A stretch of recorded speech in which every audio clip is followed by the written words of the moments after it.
And so I'm going to start out with the official welcome of welcoming everybody in the morning, welcoming everyone that we practice and we study together for the benefit of all beings and for this living earth, and that we recognize the suffering caused by biases and prejudices and systems of power, privilege, and oppression that's based on race and sex and class and age and ethnicity, religion and national origin, ability, sexual orientation, and gender identity or expression.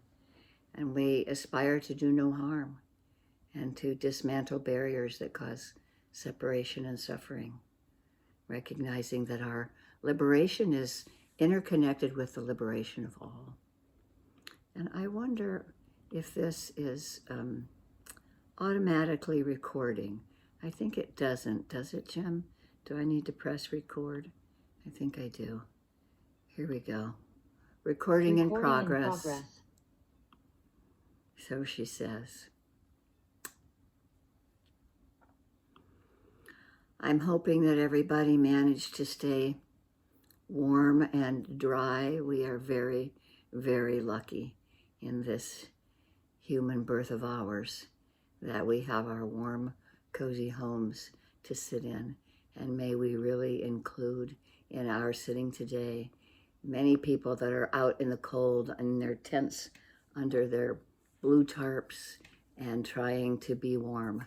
And may they find warming centers, and may we have the generosity to practice dana, the gift of giving, and use this time to give to places of our charity like Blanchet House or any place else locally where you can go online to their Amazon and order blankets and gloves and hand warmers that they distribute out to the people that come there for breakfast, lunch, and dinner downtown. So may we hold in our hearts, especially in kindness and compassion, those who are less fortunate than we are. And since we all looked out today on our snowy backyards, I thought that I would mention a popular poem we've all heard before, probably, by Robert Frost, Stopping by Woods on a Snowy Evening. Whose woods these are, I think I know. His house is in the village, though. He will not see me stopping here to watch his woods fill up with snow. My little horse must think it queer to stop without a farmhouse near. Between the woods and frozen lake, the darkest evening of the year, he gives his harness bells a shake to ask if there's some mistake. The only other sounds, the sweep of easy wind and downy flake. The woods are lovely, dark and deep, but I have promises to keep and miles to go before I sleep. Miles to go before I sleep.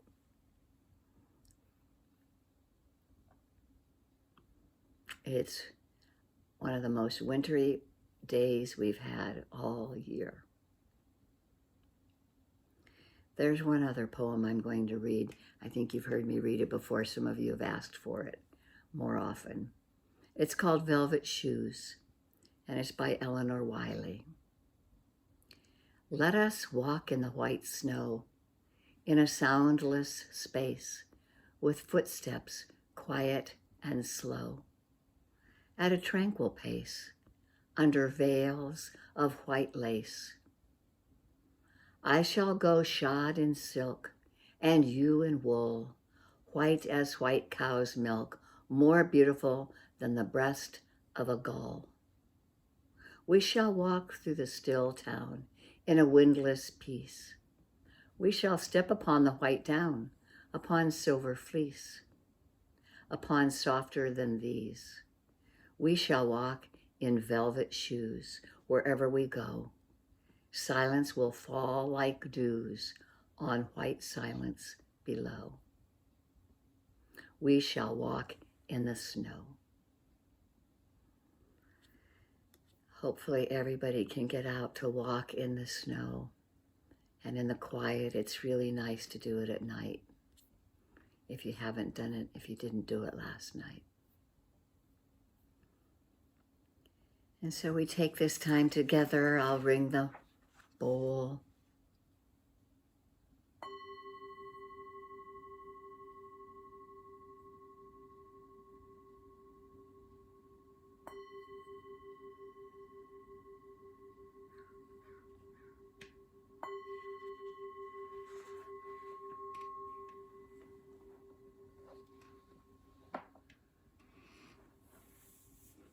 As you find you're comfortable yet upright, unless you have other issues going on, you may be laying down or maybe even standing up, whatever position is comfortable for you to be able to have energy and effort. Holding a position that's comfortable yet relaxed, it requires attention, and the attention is bringing to bear on the present situation, and sometimes random thoughts are less likely to distract the mind if we make an aspiration to sit still and let the body begin to settle.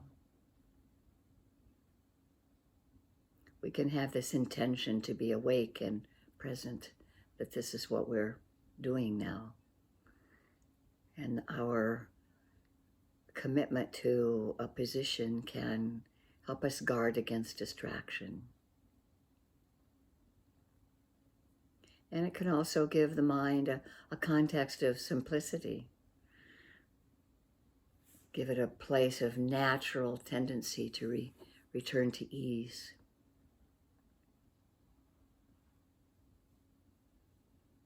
Thinking about this snow, sometimes that idea of the snow globe that has these scenes at the center, scenes that are behind from the view as long as the snow is shaken up. And so once the globe is left alone on a steady surface, the snow settles and what's meant to be seen can be revealed.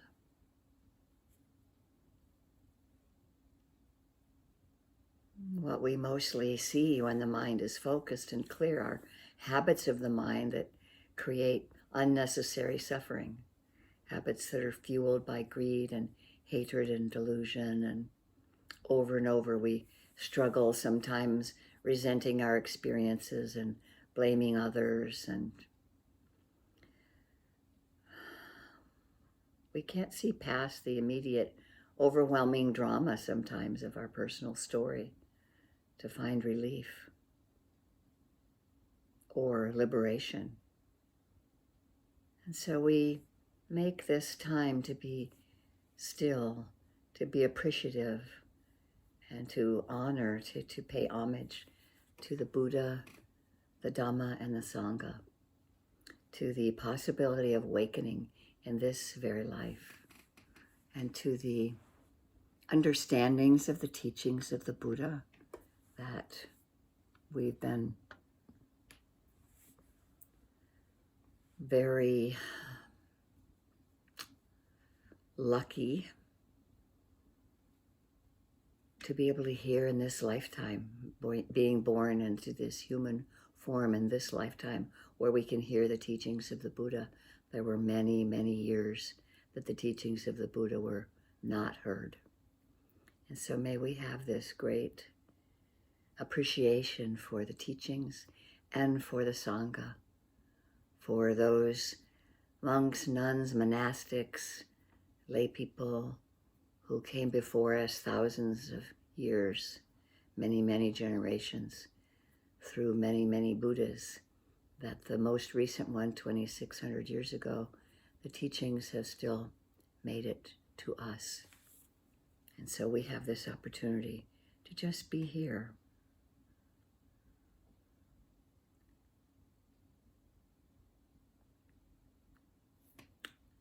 practicing the understanding of seeing clearly, and what really finally moves us toward kindness.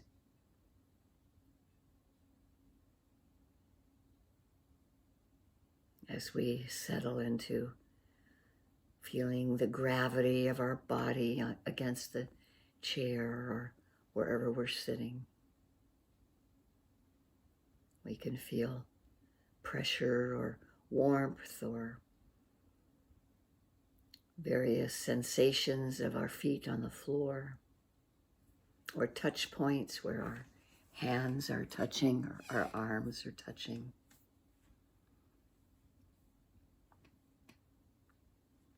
Bringing us into this moment. Starting in whatever way you normally start your practice, when you're on your own and not sitting here with some guidance.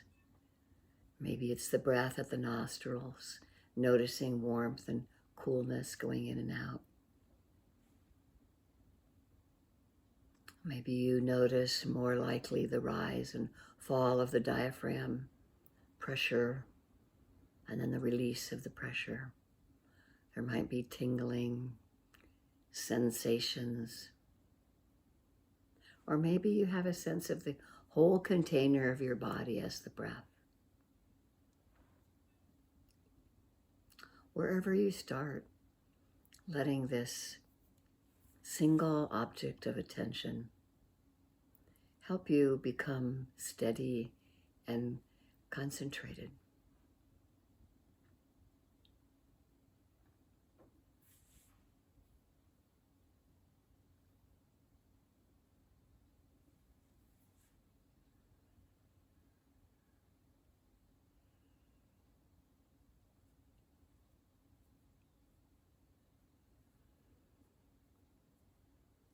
And as we begin to provide this stable opportunity for the heart and mind to come together and see clearly what's happening, sometimes discomfort arises in the body. And sitting through it for a little while can allow for the discovery that the mind can relax and actually manage discomfort. Sitting with a little modest discomfort can teach the mind to be less frightened. We can notice that discomfort arises and then it passes.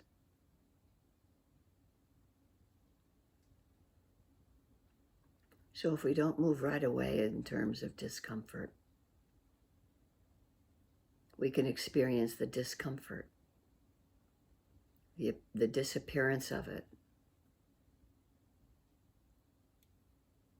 It smooths the mind and makes it confident and allows for the insight of impermanence to be seen, that everything passes, even comfortable positions.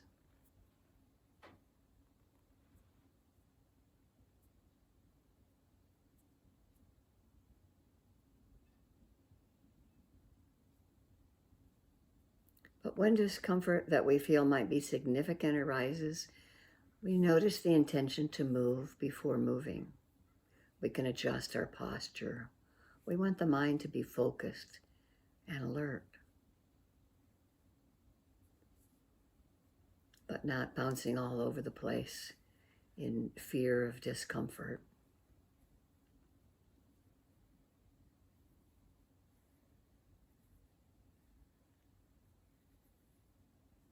But these are all causes for the arising of insight.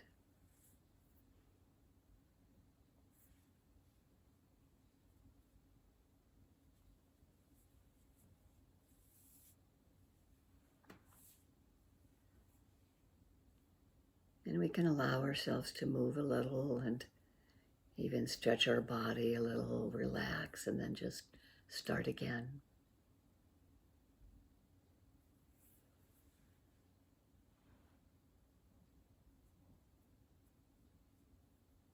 We have mindfulness at the fore. It's an intentional connection with the present moment that changes how we relate to ourselves and others and the world. And this dedicated mindfulness practice cultivates compassion, inclining us to treat ourselves and one another with greater kindness.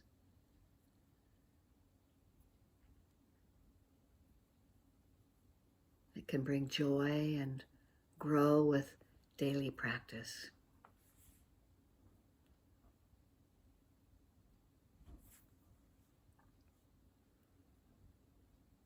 And so we let that breath or touch point or the body breathing be the place that we return to. The mind can wander off in some thought forms. We can gently make a soft note about it and come back to that anchor.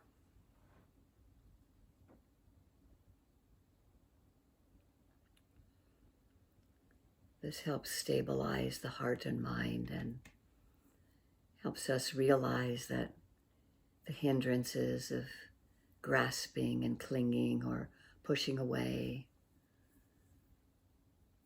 can be seen and let go of as we return to a deeper single point of concentration.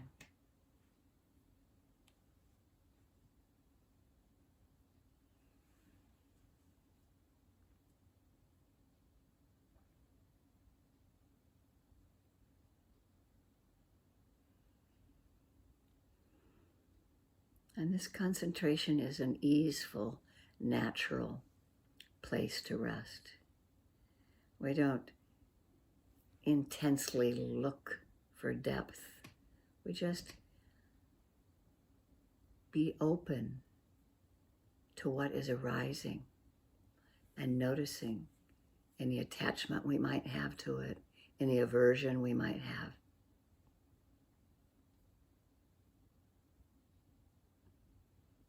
And those are moments of joy that we're seeing clearly and awakening in this very moment to whatever is there.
Noticing from time to time what's happening in the mind right now. What's the attitude of the mind? How does the body feel? We may need to relax a little around our eyes, our face, our jaw. We may need to relax our shoulders a little. Just settling into the posture and the moment.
as we allow the body to relax and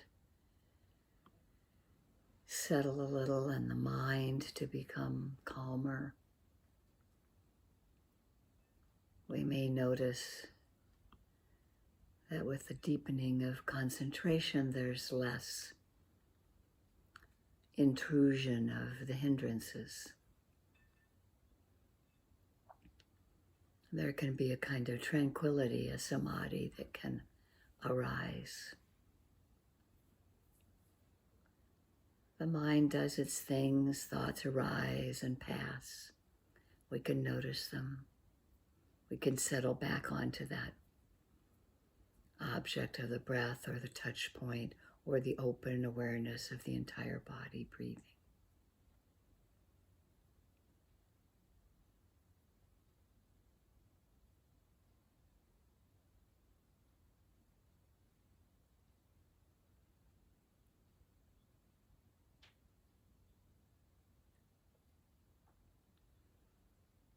Mindfulness is there, awareness arises, wisdom can become present and show us the insights of anicca, anatta, and dukkha, of impermanence, the non-personal nature of things.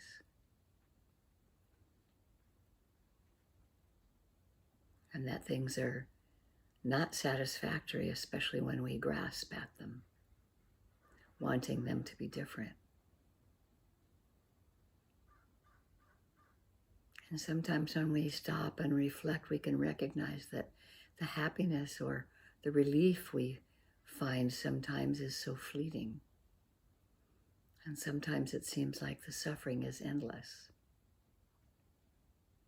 And we might think, well, we have to work harder or be more patient or be smarter in a way that we engage with the world, our past or our future.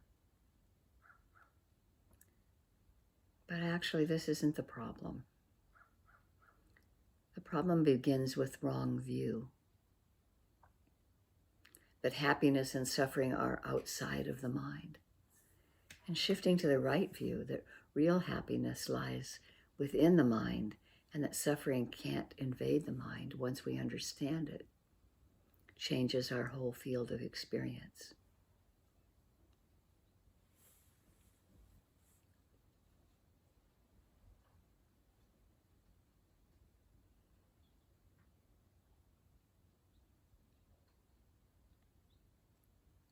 And the shift doesn't happen from positive thinking or spiritual bypassing or wishing or willing it to be so. It comes from practicing all the factors of the Noble Eightfold Path. And the beauty of this is that in any moment, from the beginning of our practice, as we develop virtue, samadhi, and wisdom, sila, samadhi, panya, we can pause and remember that the problem and the power lie within the mind. And this really begins to be a game changer. And we have it happening each moment, both in our formal sitting practice and in our waking lives. And so we have this joy that we can appreciate, that we're on this path of seeing clearly that all conditioned things come together, stay for a while, disperse, disappear on their own accord due to conditions that we don't control. And we can see this clearly with mindfulness.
If we find ourselves waking up to this present moment, not quite knowing what we're doing, or a little lost or confused, we just begin again.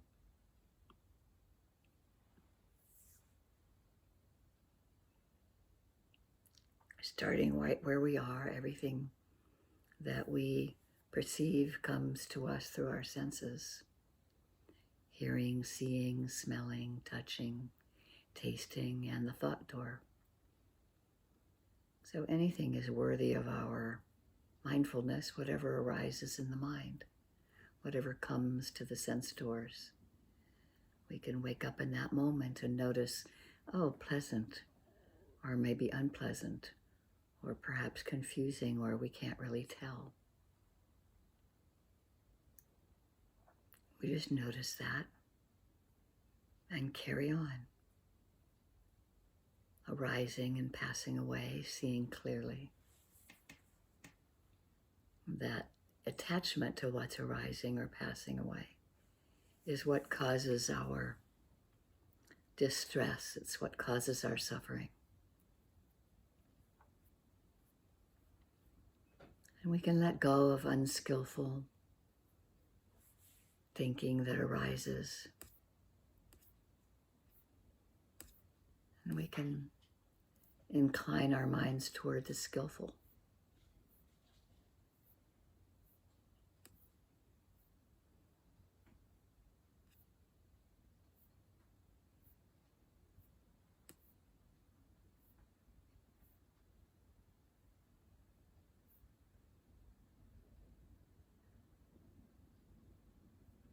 Mindfulness, concentration, wisdom, energy,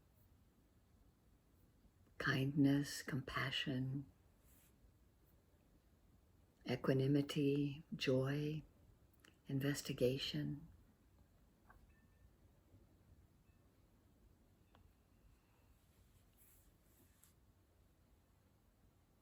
Just holding ourselves in kindness.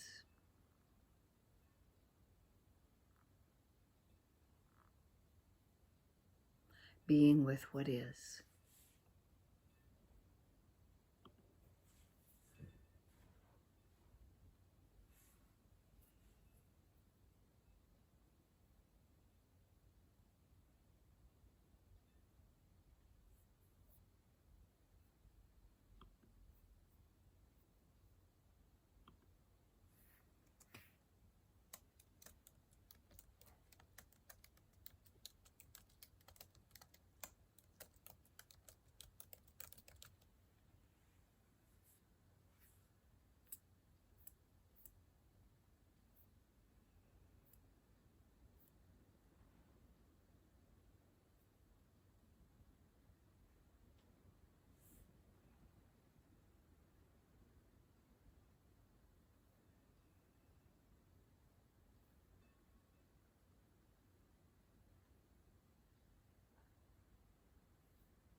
As we return again and return again, holding ourselves in this circle of kindness,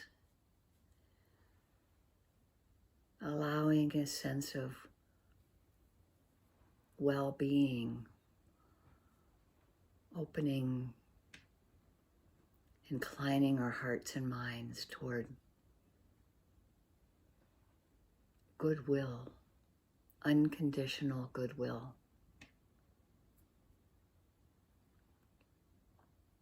Sometimes we're the last to give ourselves this sense of goodwill. But if we can bring to mind something that brings us joy, opens our hearts, and settle in that,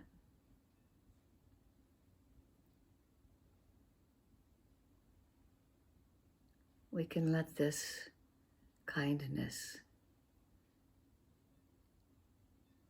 include a friend or a benefactor, maybe our first Dharma teacher,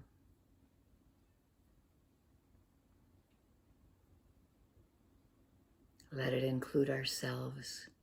So we have this small group of someone that it's easy to have kindness and compassion for. A friend,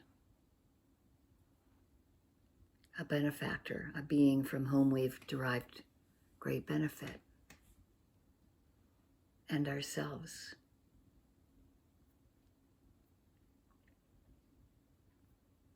Receiving that kindness and goodness from our friend and our benefactor, and returning that kindness.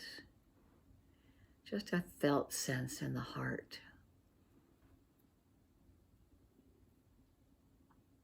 of opening the heart to non-harming and goodwill.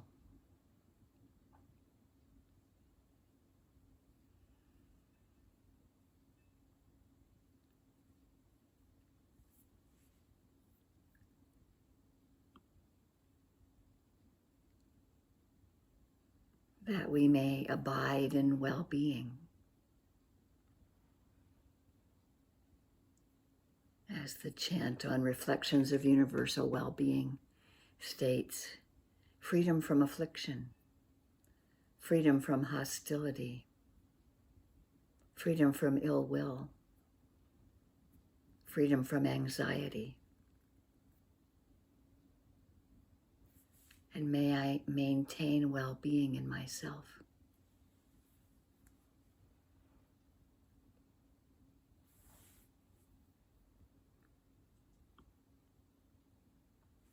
May we let this kindness and inclining toward this opening of the heart include others whom we don't know.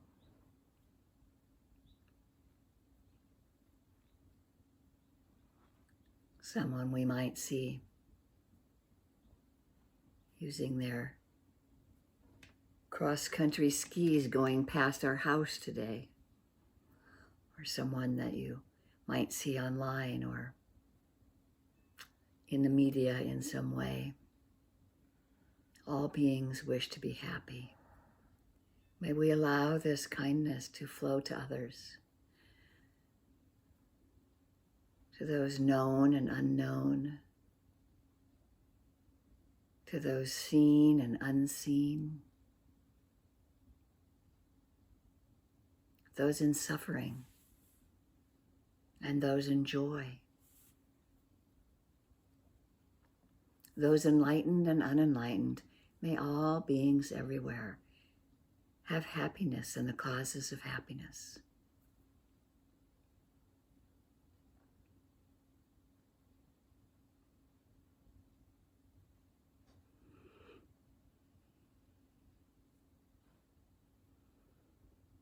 And may we know that the goodness of our practice is beneficial to all beings. We've chosen this path of the Dharma.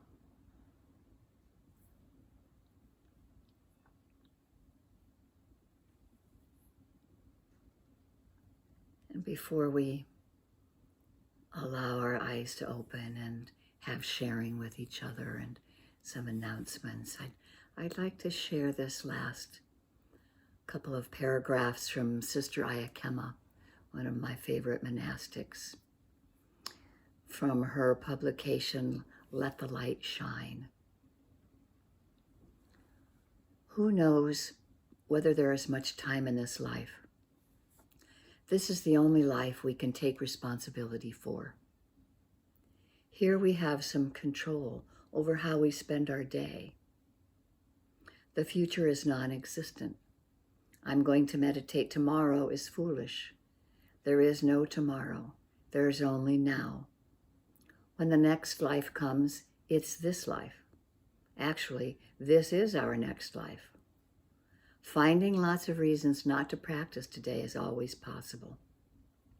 The children, the weather, the husband, the wife, the business, the partner, the economy, the food, anything will do. What kind of priorities we have is strictly of our own making. If the future does not exist and the past is gone, what do we have left? This very fleeting moment. It passes more quickly than we can say. But by using each moment skillfully, we can eventually have moment-to-moment awareness, which results in deep insight. When getting up in the morning, the first thing would be a determination to be mindful. Becoming aware of opening our eyes is the beginning of the day and the beginning of mindfulness. If we have opened our eyes before becoming aware of that, we can close them and start all over again.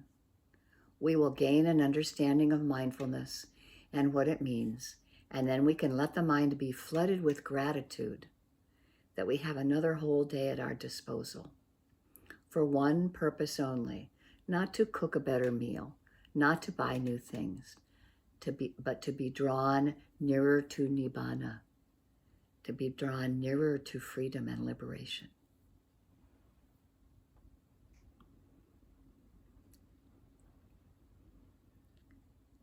And so with that, I sing my favorite chant. Anicca vata sankhara upadavaya domino upakitawa merchanti te samvapasamo sukho. All conditioned things are subject to impermanence. They arise and pass away. Seeing this clearly with mindfulness brings the greatest happiness, which is peace. May you find this sense of peacefulness within your hearts today, and may that goodness spread to others in whatever way it can. And as I ring the bell, just let the sound come to the ears. Hearing is happening.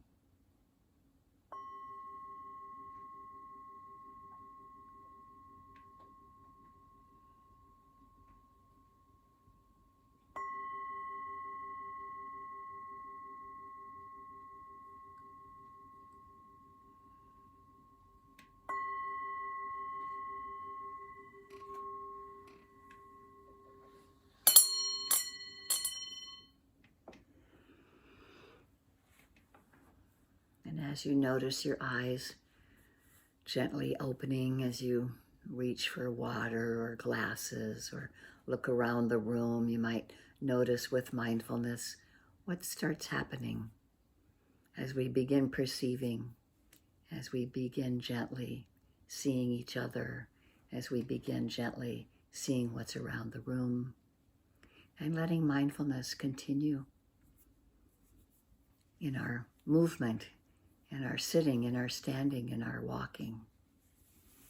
This awakening can happen at any time. And so I thank you for your practice. It brings me great joy to have this time with you. And the Pali word of mudita, bringing happiness, your practice brings me happiness, brings me great mudita.